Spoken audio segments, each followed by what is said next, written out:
Ed100 Chapter 3 focuses on teachers. This video is a brief overview. Parents have a bigger influence on their children than schools do, but when it comes to school, nothing matters more than the teacher.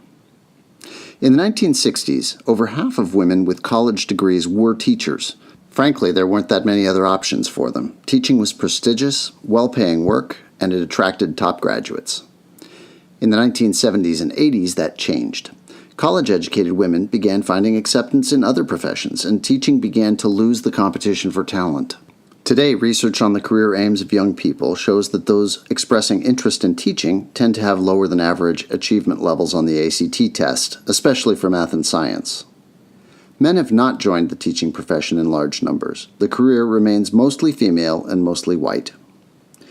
Teacher pay has kept up with basic inflation since the 1970s in California, but it has not kept up with the growth of average wages. To teach, you need a credential. About 4 out of 5 California teachers earn theirs in the California State University system. During the Great Recession, school district budgets shrank. Teaching jobs became scarce, and teacher prep programs withered. When the economy came back, California had a major teacher shortage. California's teacher prep programs have many critics. Which programs work well? It's hard to tell because California does not collect data in a way that readily allows meaningful systemic evaluation of teachers. You may have heard that half of new teachers flame out, leaving the profession within 5 years. That's a myth. Totally false. It is true, though, that teacher turnover is higher in schools where student poverty runs high or where teachers are poorly supported. Lesson 3.3 points you to strategies for keeping teachers. Most of the strategies aren't that expensive. Teachers are employed by school districts. When teachers move to another district, they're changing employers. In a big district, teachers can move or be moved from one school to another without losing seniority. If they move to another district, though, their seniority is generally lost. This explains a lot about why teachers tend to stay in one school rather than moving around like employees in other lines of work. Most teachers start their career without much classroom experience. They improve through a combination of hard knocks and training, which in the education sector is called professional development, or PD. Some districts pay teachers extra if they earn an advanced degree or national board certification. These programs are very costly and haven't produced clear results for student learning. There are some less expensive approaches, specifically online study programs geared directly at helping teachers develop specific teaching techniques, and also teacher home visits which build relationships between students and teachers. One important side benefit of the home visit program is that it creates time for teachers to talk with one another. Teaching can be very isolating work, and there isn't necessarily time set aside for teachers to collaborate. Collaboration time is usually a negotiated element of the teacher contract alongside pay and benefits. When times are tight, collaboration time tends to get squeezed. Historically, teaching has been a profession that pays modestly but offers good benefits, especially strong health insurance. As costs of insurance have skyrocketed, however, these benefits have shrunk.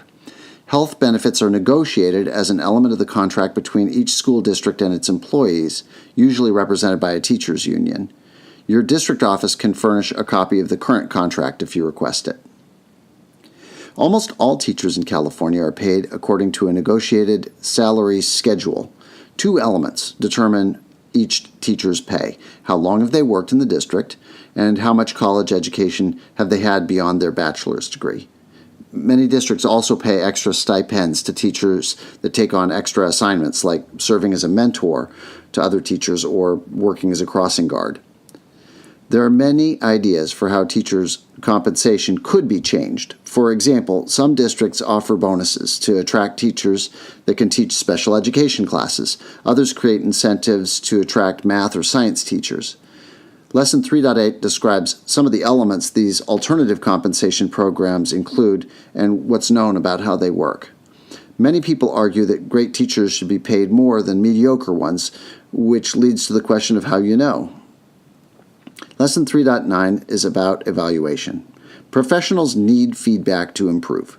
Most states in California require teachers to be evaluated periodically, and about half of states require student test scores to be included as a factor in that evaluation. California has been an exception. No one is better positioned to know teachers' strengths and weaknesses than students. Well-proven student feedback systems exist but have not been widely adopted, at least not in California. Dismissing teachers for cause is not technically impossible, but it's difficult and expensive. Teachers in public schools in California have significant job protections, commonly known as tenure, after they've worked for a year and a half in a district. Whenever there's an economic downturn, young teachers feel economically insecure because layoffs are based on seniority. The pension system for California teachers is a defined benefit system, similar to Social Security. Unlike an IRA or 401k, the amount that teachers receive in retirement is defined by the rules of the system. California's teachers and school districts both pay into the system, but for a long time the system has been badly out of balance. The amount going in has been too little to sustain the promised payouts to retiring teachers. Bringing the system into balance is very expensive. It requires substantially larger payments from both school districts and from teachers. That's it for this quick overview of Ed100.org Chapter 3. For much more, including quizzes, discussion guides, and our blog, visit ed100.org online.